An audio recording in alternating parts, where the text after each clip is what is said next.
people who are not confused. And the black people of this entire planet are totally confused in all other areas of activity. Throughout all the Americas, throughout Europe, throughout Africa, Asia, even Australia, there's no area in the world that white supremacy did not go into. So it's corporate and it's systemic. And the sad thing is that most white Americans are genuine, overtly white supremacists operating. And then you have the covert white supremacists operating. And then you have there's a white guy saying this, by the way. That they're white supremacists, but yet they are fighting to protect white America, and they're white nationalists, like the Alans and the Mike Browns and the Freddie Grays and the Trayvon Martin. They say things like, oh, he was wearing a hoodie. You know, oh, he was selling cigarettes. Oh, he's race baiting. Or, oh, they're playing the race card. Or, all lives matter. What is the pressing issue at this moment right now? It's that Black Lives Matter.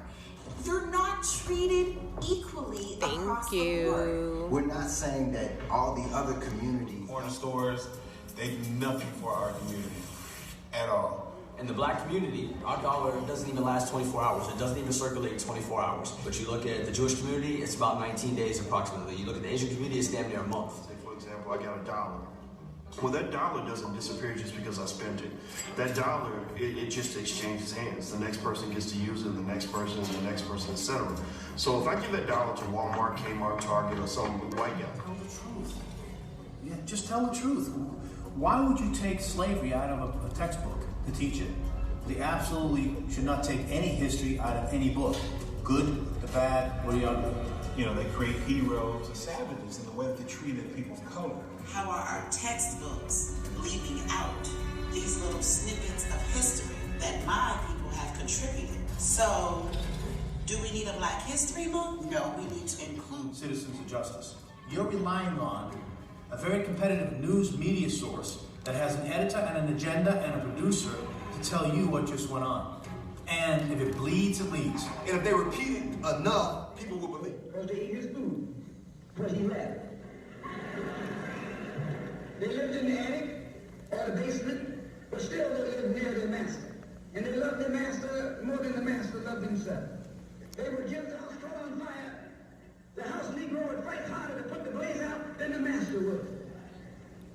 If the master got sick, the house Negro would say, what's the matter, boss? Really sick. Really sick. More than his master identified with himself. And if you came to the house Negro and said, let's run away, let's escape, let's separate, the house Negro would look at you and say, man, this. Where can I wear better clothes than this? Where can I eat better food than this? That was that house Negro. In those days, he was called a house nigger. And that's what we call him today, because we still... you can't neglect your community and then get invited to synagogue. They're going to kick you out. They're going to be like, no, you're not a real Jew. You're not one of us because you're not giving back from the pool from which you came. My message to the entertainment community is get involved. Act like big gorillas and call themselves niggas. So these white people paying you all this money to sell the authenticity that was given to you by the black community when you owe the black community something.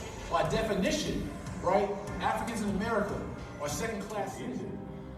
White America's greatest fear was black retribution. That somehow white people, you know, the bully is going to be paid back for what they did to the slaves. So white people operate a lot out of fear. So when white people see it, or walking close to their car, or passing by them in the street, or if they see Black Lives Matter simply standing up for their rights and protesting, a lot of white people are scared. They're very scared. We can't change because people don't want to ruffle feathers. People don't want to get in somebody else's face and call them out on what they're doing. So I'm not going to live my life like that. I'm going to go in and ruffle feathers because if that's what as attorneys, we have a responsibility to try and help this situation that's going on in our country. But you also have to take responsibility yourself because one of the most frustrating things as a criminal defense attorney